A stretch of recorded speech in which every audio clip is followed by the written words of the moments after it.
Okay, we're live. Hi, this is Janice Skychi Travels with the Skychi Travel Guide Live, and today we are here with Renee Evans of I Love to Globetrot. And hi, welcome, Renee. Hello, hi. How are you doing? I'm doing pretty good. Pretty early, but I'm doing pretty good. So, what time is it? Where are you? I live in Sydney. It's about 9:53 a.m. So Okay, it's Sydney, not too early, Australia. but it's Saturday. Okay, Saturday, 9:53 a.m. on Saturday, and I'm in Chicago, and in Chicago it is 5:53 p.m. So it took me a while to get adjusted to the time difference, but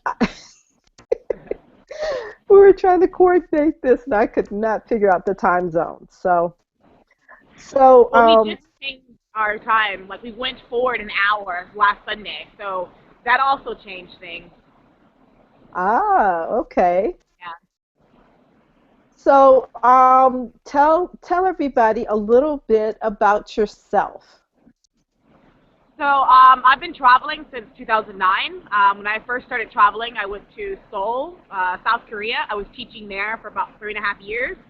And then last year, like around May, I decided to move to Sydney, Australia to teach.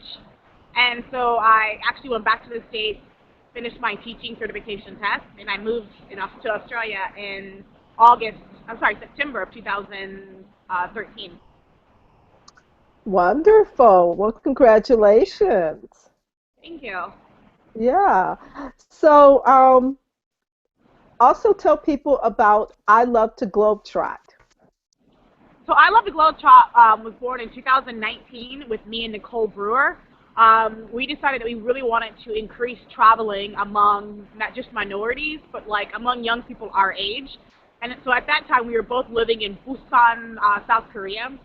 And so we were thinking of ways of how to get people to interact more on social media and also on websites. So we decided to do a web page and a Facebook group, just get people to exchange ideas, inspire them to travel. And now we're working on a few things, like a few apps to start bringing out too. So it's been a little crazy trying to get trademarks and all that stuff, but it's just been great too. Okay. That is wonderful. So you guys are going to do an app. Right, yeah. We've been working on it for about 7 months now, and so we finally found a great company to do it with, and so hopefully it will be out within the next 4 months. Fantastic, fantastic. So do you have any travel tips for someone who is thinking about going to Sydney, Australia? First, I would say, because a lot of people don't know a lot of good websites to use to find discounted tickets. I personally use Kayak and Skyscanner, but Kayak's my number one go-to. And then when it comes to coming to Sydney, I would always use Airbnb because hotels here are life in Sydney is extremely expensive, and hotels are no different. So your average hotel is around $150 to $200 a night, and that's in like the not in the city central, which we call the CBD. So I really would advise using Airbnb or Hostelworld because there's so many hostels around Sydney because it's so expensive. Yeah. Wow, those are good tips. Those are good tips. So what is a good airfare to Sydney, Australia from the States? What Uh, price range should people look for on kayak? Depending on your city, I know cause my best friend he's coming to visit me in January, and this is peak travel time because he's coming January 1st. So he's paying around 1,200. So it's always good to buy, 52 to 53 days before the ticket, before it starts going, skyrocketing. So yeah, I would say around between 1,300 to 1,500, depending on the peak travel time. Okay, okay. Are you at the beach? I see surfboards walking by in the Yeah, back there. I live at the beach, and so I had to leave my apartment because my flatmate is sleeping, and she sleeps until about 2 p.m. because it's the weekend, and so I just came outside. Nice. So how's the weather there? Right now we just finished winter, it's springtime, and it's still kind of cold for us. because we don't get really much, like a lot of cold weather. I would say it's about 60 degrees, but we get a lot of wind because the wind gets trapped in the city, and so it gets really, really windy. And since I do live on the beach, I get a lot of the sea breeze too. Um, so it's a little cold for us, yeah. And that's Okay. why they're wearing their wetsuits because the water is freezing. I don't know how they're doing it, but they're surfing in this freezing water. Oh my goodness. Oh my goodness. Yeah, I don't know how people do it either in the wetsuits. I'm like, I don't know. Your face still gets cold. There are other body parts that are not covered by Your it. feet and hands and head still get cold, but it's such a. I live at a surfers beach, so it's such a big surfing thing here. Yeah. Nice, nice. So tell us a little bit about some what can someone expect if they're interested in teaching abroad? Um, I would first figure out which country that you would like to teach in because each country has different requirements. For example, in Korea, you just needed to have a TESOL. But when you come to Australia, you actually need to have a teacher's background, like a bachelor's degree or a master's degree. You just cannot have a certification, which is the problem that I ran into when I came to Australia. I have a teacher certification in pre-K through third grade and ESOL K through 12, which means nothing in Australia. It's like, oh, great, you have a piece of paper, but do you have a bachelor's degree? My bachelor's degree is in international studies, political science, and a minor in economics, not teaching. So I just completed my master's degree in education in ESOL, so that now makes me qualified to teach in Australia. I'm teaching on the college level now and not in primary school, but it just took a lot to get to where I'm at now because they have higher standards when it comes to certain things. So I would Okay, expect you to really wonderful, do your wonderful. research. Yeah. Yeah, well, that's a good tip because I see all kinds of schools here advertising that you can go and teach abroad, and I think they're just doing the TEFL. I don't think that they're telling people that they necessarily need to have a bachelor's or a master's in teaching. Right. For the So, Middle East, that's acceptable in the Middle East to have a CELTA or a TESOL or a teacher certification, which is that alternative of teaching for the state. But in countries like United Kingdom and Australia, the Commonwealth countries, you have to have that because they increase their standards because it's so competitive.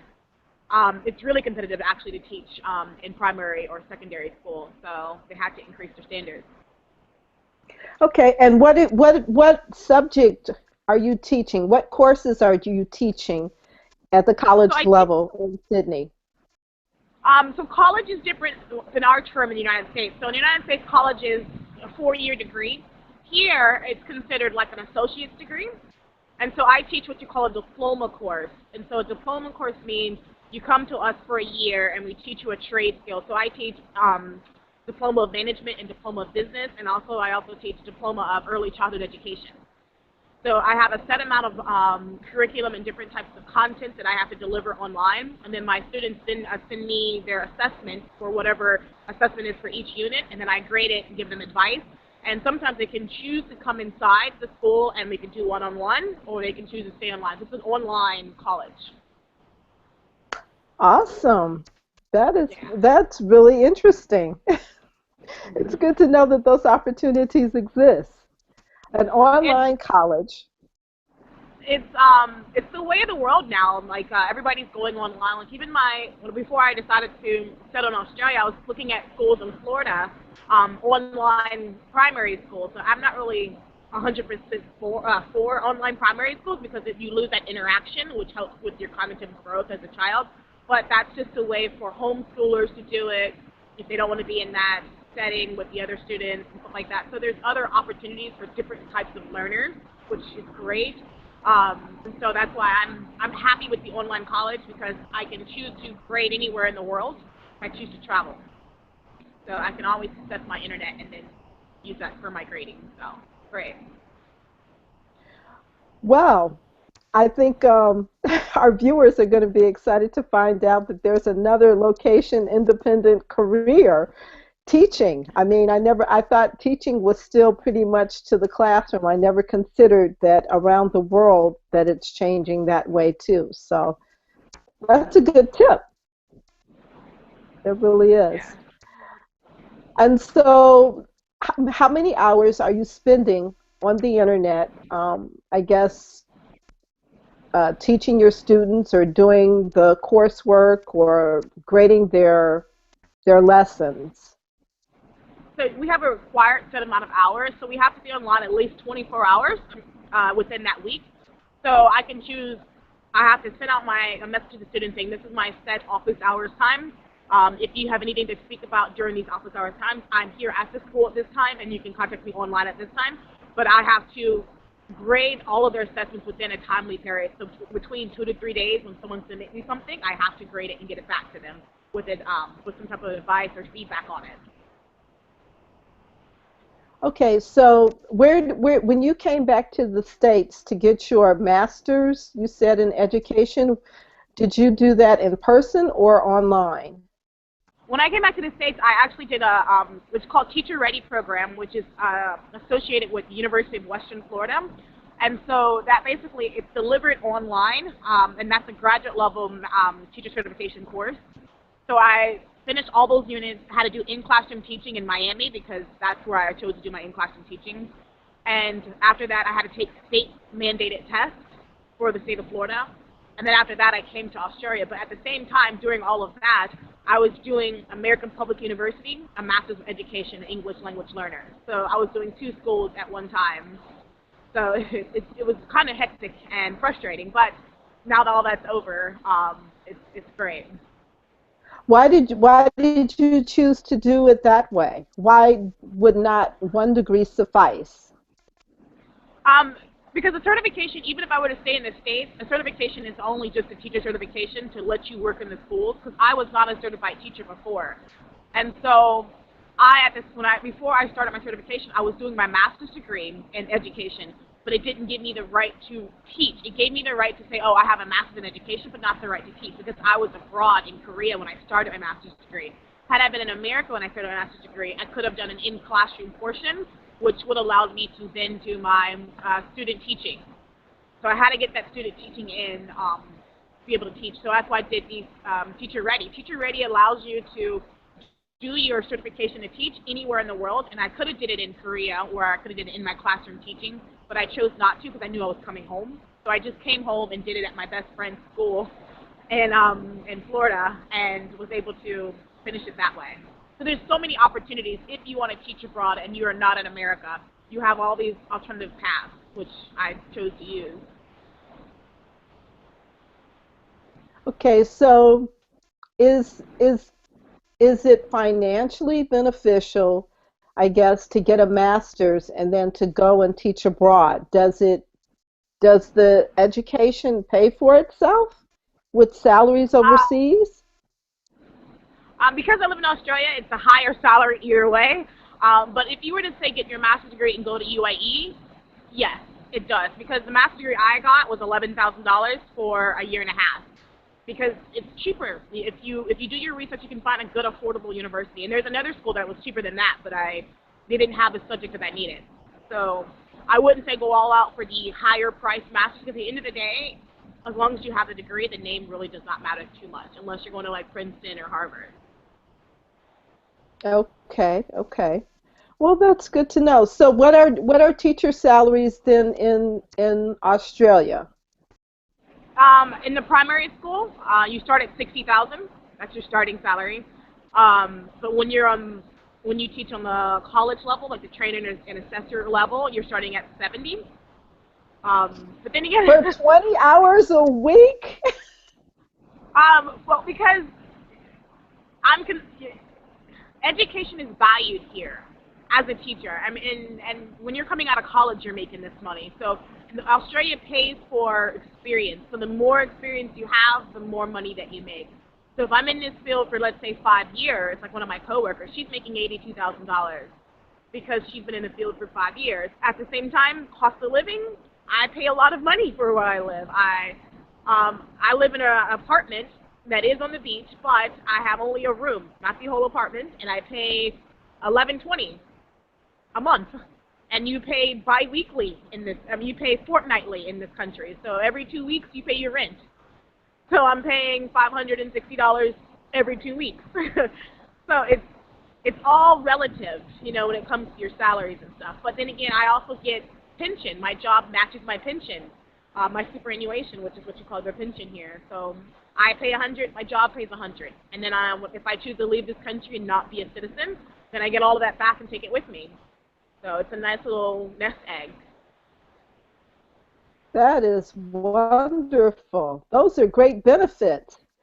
Yeah, That's Australia. amazing. Yeah. Well, the thing is, Australia cares about their country and their education for their people. For example, where I work, we do what you call vet fee help, because Australia gives their students two ways to get their education if they can't afford to pay for it. They can pay for it by HEX, which is for universities, and they can use vet fee help, which is for people that want to diplomas or certification programs. And so your government will let you have up to $96,000 with only, I think it's a 10% fee for using it, and you have 5 years to pay it back. After you finish graduating, you have 5 years to pay it back. But you only pay it back if you make over $53,000. If you never make over $53,000, you do not pay back your vet fee. You do not pay back your HEX debt. Yes, so you never have to pay Oh, it back. that is amazing. It's great. So I'm going to do my PhD here once I become a resident, because the research diploma, the research degrees are paid for.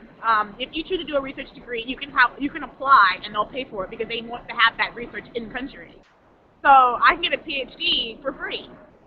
Why? Because their government values their education. So some of the benefits are really good. The Medicare system here is really good. Then again, they do pay higher taxes, but you get Medicare, you get your HEX debt, you get your vet fee. You can go, if you want education, you can get an education. There's none of those barriers, so I can't afford it, so I can't go to school. Nope, they're giving you free money, $96,000 for each one, so you can use both of them if you choose to. And then if you don't, let's say you become a stay-at-home mom, you don't pay it back, ever. It's wiped from your debt. So it's unreal. America needs to get that system. Oh my goodness. Yeah. It just shocks me at the amount of money I paid for my undergrad, because I went to University of Miami at $40,000 a year. Something like that. That's a whole program here, you know. But America values capitalism and money, and not investment in people. So, like when I lived in Korea, they all operate on that Confucius theory of investing in your people. And the same thing is in Korea. You can go to school at a very discounted, if not free rate, especially if you're a foreigner. You can go to school for free if you're a foreigner. It's just, when you go back to America, it's not the same. They want to make sure they're making money. You can go to school for free if you're a foreigner in Korea? Yes. Yes. The same for Europe. There's a lot of European countries, Norway, Germany. If you are a foreigner, you can go to school for free. There's opportunities if you choose to take that step and leave America and try a new country. Had I known this, I would have went for 4 years abroad and did, Norway or Germany for my bachelor's degree. As long as it's accredited in the States, you should be fine. So. Wow, we have to get that message out there. Oh Yes. my goodness. That is amazing. This is really eye-opening. I don't think people are you guys like blogging about it? Yes, Nicole, she went to school, she did her master's degree in Germany, and she paid a discounted price because her degree is in other countries, and because her school is in other countries, and because their school is in other countries, they had to put a fee on it, but it was only like $6,000 a year in euro. So it was still cheap, but had she went to a regular university in Germany that's not a chain university, she would have went for free. But she wanted to do an NGO master's degree, and the other students didn't have it. Okay. Yeah, she went and took that step and went to Germany to do her degree, my business partner. So you can't be scared to try new things. That is phenomenal. Oh my goodness. I feel like you have really just opened my eyes about this education system. We have to spread this message. That is amazing. Yes, one of our goals for being Nicole is we really want to do a charter school or after school program for at-risk youth and get them traveling because it's so important to see what it is like abroad. Like in your community, it may be this way, but in a community somewhere else, it's another way. And that's another thing I'm trying to work with here in Australia is I did my thesis on Aboriginals in Australia because what we think about Australia is like, oh, it's this wonderful place, but it's not wonderful for everyone, especially in the outback. And when I say outback, this is outside of the major cities. You have Aboriginals that have third world diseases because of what the government policies are doing to the Aboriginals and causing them to live 15 to 20 people in a house because they will not build more housing for them until they sign over the rights of their land. And because on their land they have uranium deposits that are worth millions. Like Australia is making a lot of money in uranium and coal because of all these deposits that are all around the country. And so a lot of the Aboriginal families live on, they're called their homelands. They live on those homelands which are on top of uranium deposits and coal deposits. And so the government wants them off that land so they can start to develop it and take out those resources. And so, yes, Australia is great, but in other aspects, they're dealing with the same problems that we deal with in America when it comes to the Aboriginal people. They're trying to take advantage of them. They've been taking advantage of them. So they're no longer removing them from their homes because they're mixed or half-breed children, but they still are barring their education because in some aspects, they have what you call regional schools. And so when you go outside the major cities, you can go hours without seeing a town. But yet these Aboriginals live in these little small communities that are hours outside the town. And so they'll put regional schools, not like community schools. So you can travel up to 2 to 3 hours a day to go to school. So would you want to do that? No. So of course they have a higher dropout rate at 15 than the average Australian person, which then means you cannot qualify for a good job because you don't have that high school, they call it something else, but it's not a high school diploma, but they don't have that high school diploma equivalent.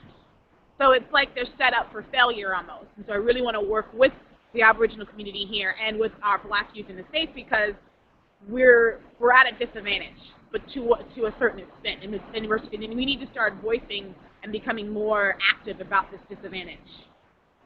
So it's a very interesting Yeah. experience. Yeah. Yeah, that's amazing. That is amazing. I don't know why it is, but wherever we settle, it tends to be like the richest or the best area, and then the whites always want to take it. I don't know why that is. Like even here in Chicago, like we're close to downtown. We're always settling in like the best area, Right. and then they want to come and get it. And then they see opportunity in that area. Oh, well, I can do this to this. I can transform it to that. Like even Australians don't know about what's going on in the outback. They think, oh well, they're no longer being, put on in these camps. They're no longer being done this to them, so they have a good life. They get extra money from the government. Now this money is their apology money for all of the horrific things that they've done to them, and they're still doing to them. So yeah, Wow. Wow. interesting. So they're giving them like reparations. Yes, if you mark yourself as an Aboriginal on, let's say, a job application, you will probably get a job before a regular Australian. You also get extra money when it comes to benefits. It's called their Centrelink, kind of like our welfare system. But it's for the things that they've done. Yeah, they need more than that. They've taken a lot of land. They've wiped out because there's different types of Aboriginals, different types of tribes. They've wiped out whole tribes. They've killed them off. It's just when you really look at the history of Australia, some of the horrific things they've done. It's just like wow, these people were humans, yet they kind of like the slaves. Just as bad. Yes. They weren't put on plantations to work, but they were trying to wipe them out or what is the word? Make them assimilate as white people. So they would try to breed them out. And that was up until 1970 when they had the white-only rule that was then abolished in 1970. So only white people could actually settle and live in Australia. So after that rule was abolished, then you saw the increase of Chinese coming, the increase of all the other cultures because they could now freely come without breaking the law. Oh my goodness. Yeah. That is incredible. Yeah. The white only law, huh? You can only come if you're white. You could only settle here if you were white, yes. But then they saw that they needed a lot of different trades because Australia was trying to build themselves up to compete with other countries. Hence why it's so easy to become a citizen here now, is because if you are a teacher, a bricklayer, all these other trades, you can easily get your citizenship within 4 years. In So 4 years, you can be a citizen. within 4 years. So what happens is you can become a permanent resident, and you're a permanent resident for 2 years, and then after you finish your 2-year residence, you can apply for your permanent residence, and then within 4 years, you have your citizenship and e-passport. So I really want that passport. I want options. I know I will not settle in the United States, but I know that this is a great opportunity to stay here, especially where I'm living at now and doing the kind of work I want to do to really make it a difference. So I think it's not too bad. Wow, I'm amazed. Okay, so you're going to be there for at least 3 years, 3 more years, right? Yeah, yeah. And their schools, because I have worked in their schools. Their schools are really great here. Like they're actually, when a person here graduates high school, they have a specific track that they've done throughout their secondary school years. And their secondary years start at 7th grade. So let's say you're a science track, you do majority science courses all through your 7th grade, all through your secondary school years. So when you get to university, you only have 3 years to education to do because you've already been basically certified in that area of science or whatever you're particularly doing. So you're ahead of all these other students if you leave the country and go to different universities. Like I had several Aussie friends that went to America like, oh, these schools are so easy because you guys teach all these broad subjects, but you don't really concentrate on many things. And you only concentrate a few subjects for a few years, 2 years. You concentrate on these subjects. And we've been concentrating on it since 7th grade. So it's a little different. Yeah, yeah, it sounds like it. So what is the Australian dollar, I guess, to the American dollar? Right now, because I had just sent some money home, I've sent $1 Australian equals 91 American cents. Oh, that's pretty And that's, close. well, there's a lot of things going on with our government. Like the Australians really hate the prime minister, and it's really sad. Like for example, they had a huge rugby match, which is their national sport, and he came and tried to speak at the rugby match, and they booed him. Like the whole stadium erupted in boos. It's because they don't really elect their prime minister. They elect a party member, and the party member elects the prime minister. And so they don't really have direct access to who they vote as the prime minister. But it's interesting. Yeah, it sounds like it. It sounds like it. So what is social life like in Sydney, Australia for you? Social life is great. I've made a lot of friends. I use Facebook. I use Meetup.com. Meetup.com is probably the best thing ever because you can find different groups and different things to do for your hobby-wise. Um, and then the Aussies are they're very blunt and very open, and they love to hear you talk if you have an American accent. They may not like American politics, but they love the American accent because our culture is everywhere here. Like majority of the TV shows are American shows, which is in most countries. Like when I lived in Korea, it was the same in Korea. And dating-wise, because I'm black and American, it's not hard at all. It's very easy to date because I'm a black American. They really love black American women. It was insane my first year because I couldn't quite grasp it. Like I had to turn down dates. Like, oh, I don't want to go to this one. I want to go to this one. It was unreal. And because they want to date interracially, so it's a great experience. It's been a great experience. They want to date interracially? Yes, yes. When I say that they love black women, that's an understatement. Like when I put my makeup on and I go out, it's it's insane. It is insane. Oh, wow. Well, But you're going to have a stampede over there, I think.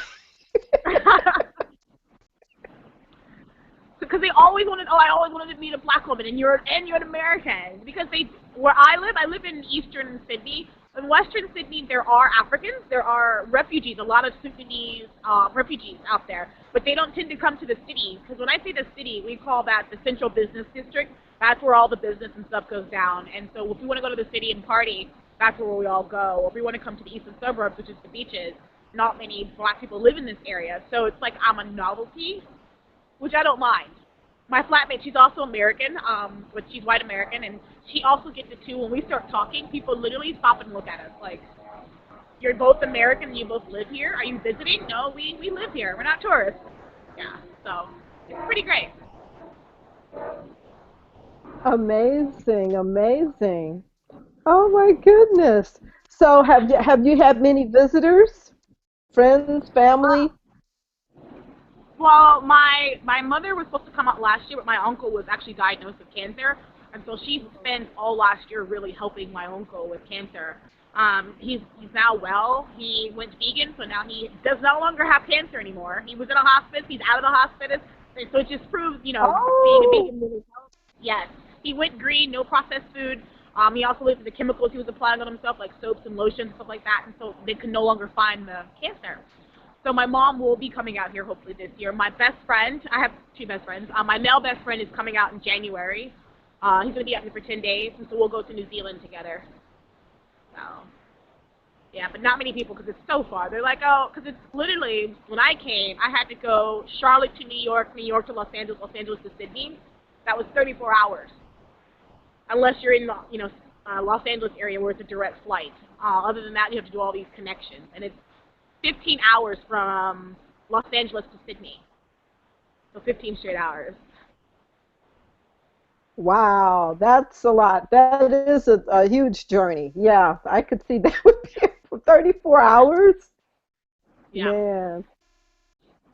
But it's worth it. It's totally worth it because when you fly in, you most likely fly in the morning because a lot of the planes come in early in the morning from the States. And it's so beautiful to fly in and seeing the Opera House, seeing the bridge. It's just really beautiful. When I came in, it was just, I was videotaping it. I could not believe I was here. Wow. Wow. Can you give us a view of the beach, of what you're Ah, looking at? yes. Oh, wow. So I usually get up and do a boot camp because there's always several boot camps in the morning. It's just to hear this at night and to come home. Like if I have a bad day in the city because I work in the city, I come home and I see this. It just makes me very happy and it's very calming.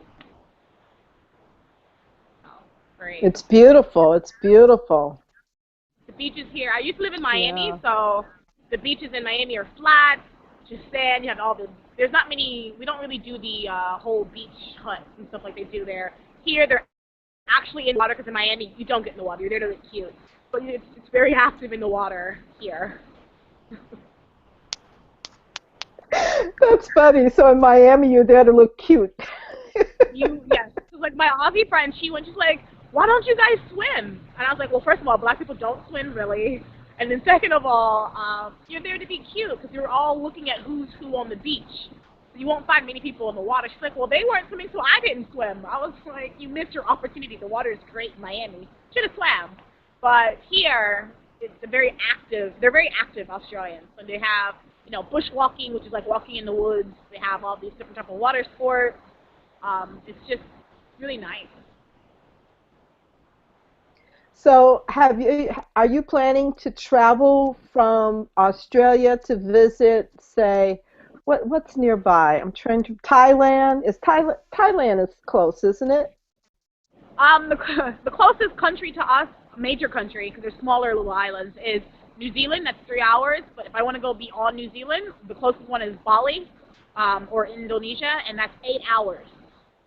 So you're looking at a minimum of 8 hours to go anywhere. 7 to 8 hours. Yeah, that's how far Australia is. It's really far.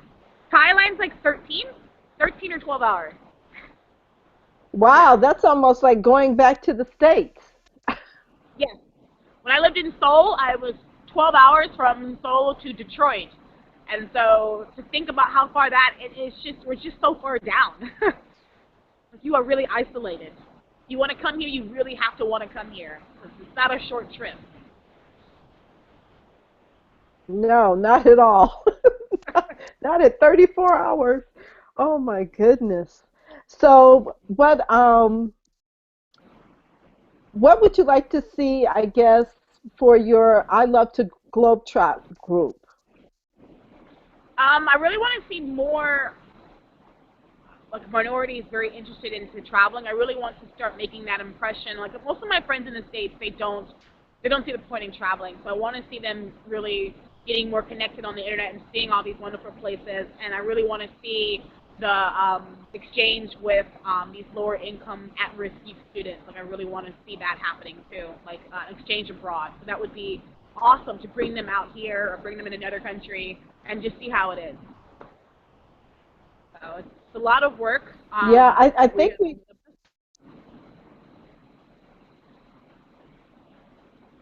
Yeah, I Sorry. think we really need to get the word out that there are places where people can have free education because oh no. Are you there, Sorry. Renee? Sorry. My phone's my. I have this new phone and all these settings are going off. So yeah. Oh,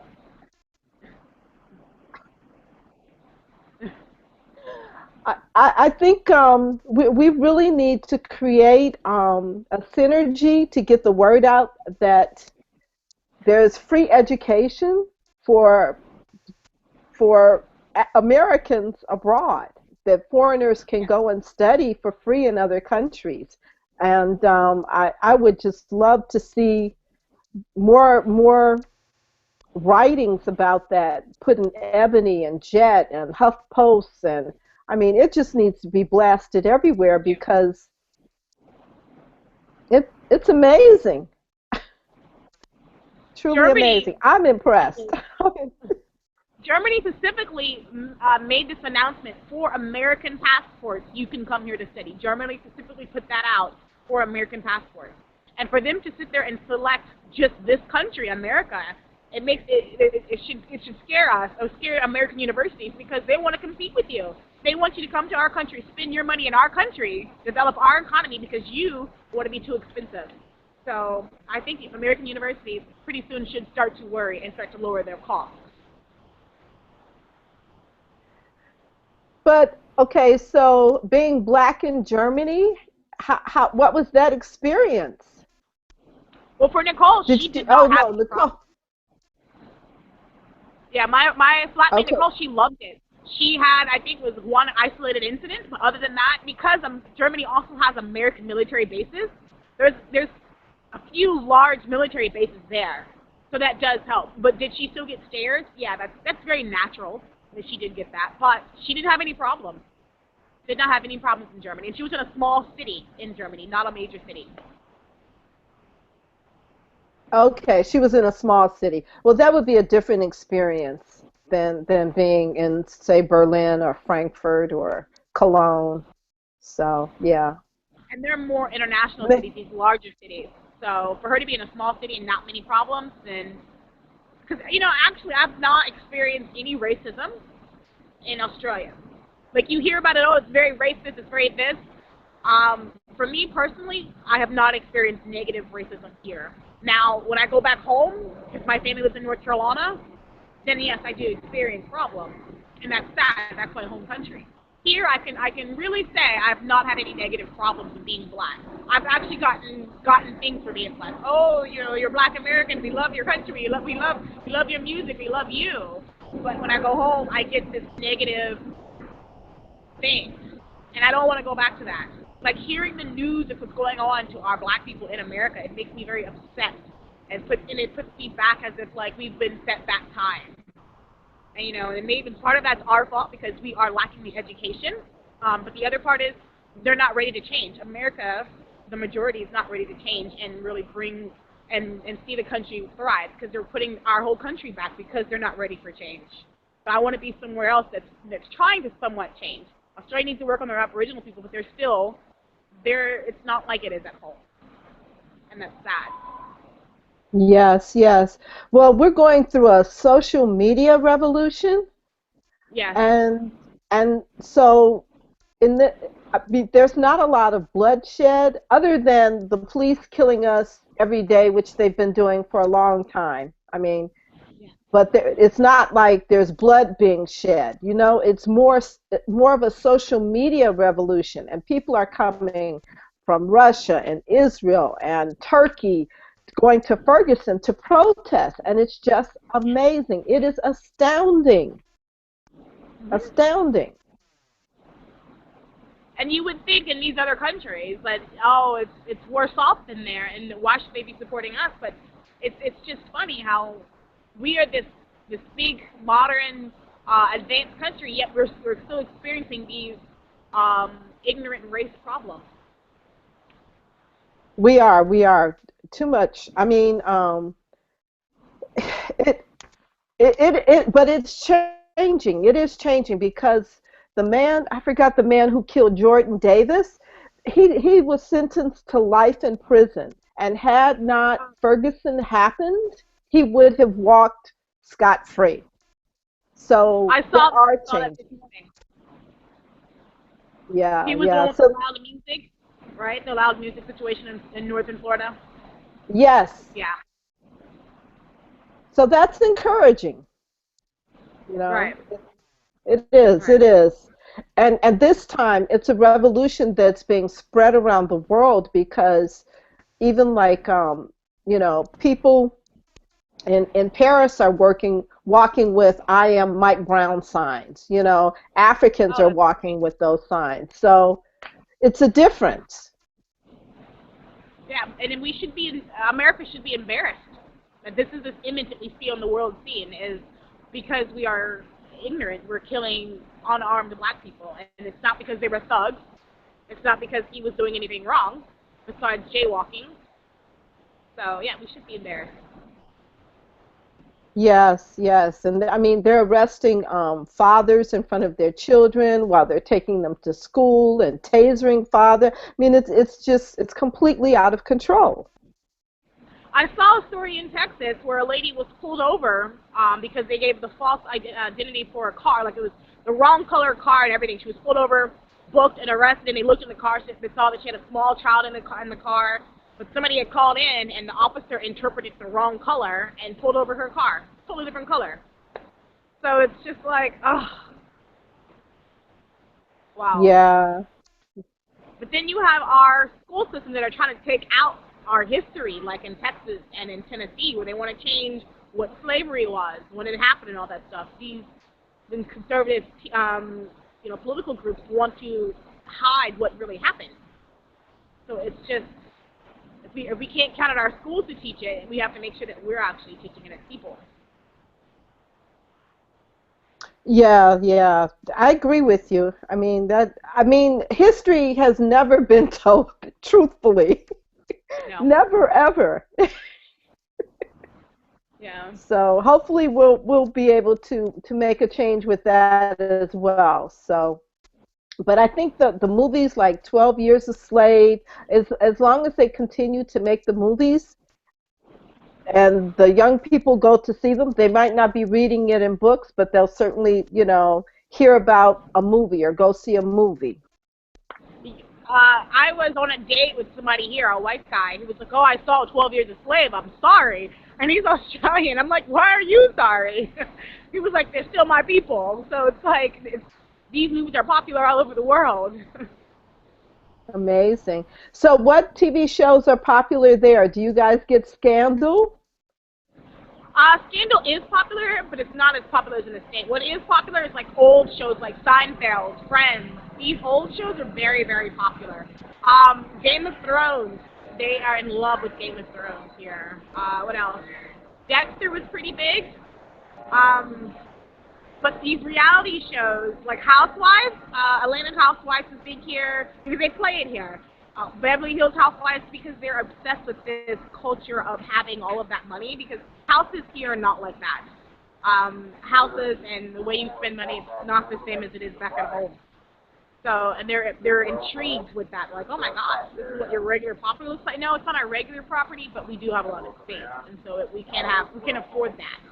Like my apartment that I live in, One of my friends just bought a unit in that apartment for $849,000, and it's a small 2-bedroom, 1-bath apartment. Yeah, yeah. How much? $849,000, and that was a deal. That was a deal. And this is for a small, the apartment was built in what, 1970? For an old 1970 or 1969, it's an old apartment, but it's because the cost of living in Sydney is skyrocketing. You will not find a unit below $500,000. You need to travel outside the city. So if you want to, and because you have, the problem is you have these Asian investors coming and they're investing with cash, not credit. So Australia opens their doors to a lot of Chinese students. They have an agreement with China, so we get a lot. So that means we get a lot of Chinese investors with cash, not credit. So, Wow. I couldn't yeah, even imagine. That yeah, is pretty high. Yeah, that's yeah. pretty high. But I mean, there's still a lot of benefits. So, well, Renee, I'm not going to keep you much longer. I just want to thank you for joining us. Can we get one? Well, you have a closing, and then I want to see one more view of the beach. And I'm not going to say anything because I started talking, and so the camera moved off of the view. Okay. So I'm sorry. You want a closing? Yeah. So yeah, just a summary from you. Um, Yeah, about your experience, and then just give us a shot of the beach, and we'll close out. Okay. So thank you for having me. I still live in Sydney, Australia. If anybody's ever wanting more information, feel free to contact me. I'm very good at being a tour guide because I've had some international friends that come from different countries, not from America, but to visit. So I can be a great guide. And so this is what I get to look at every day before I go to work and go to bed.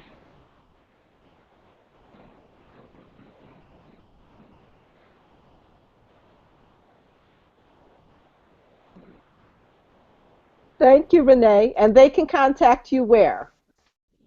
You can contact me on my webpage, ilovetheglobetrot.com, or on my Facebook group, which is also ilovetheglobetrot.com. I'm sorry, I love the Okay. Globetrot. Just put that in the search engine for Facebook. Yeah. Okay, so I love to globetrot on Facebook or I love to globetrot.com. Yes. Okay, so thank you so much, Renee. Thank you. Thank you for having me. Thank you. Bye. Bye.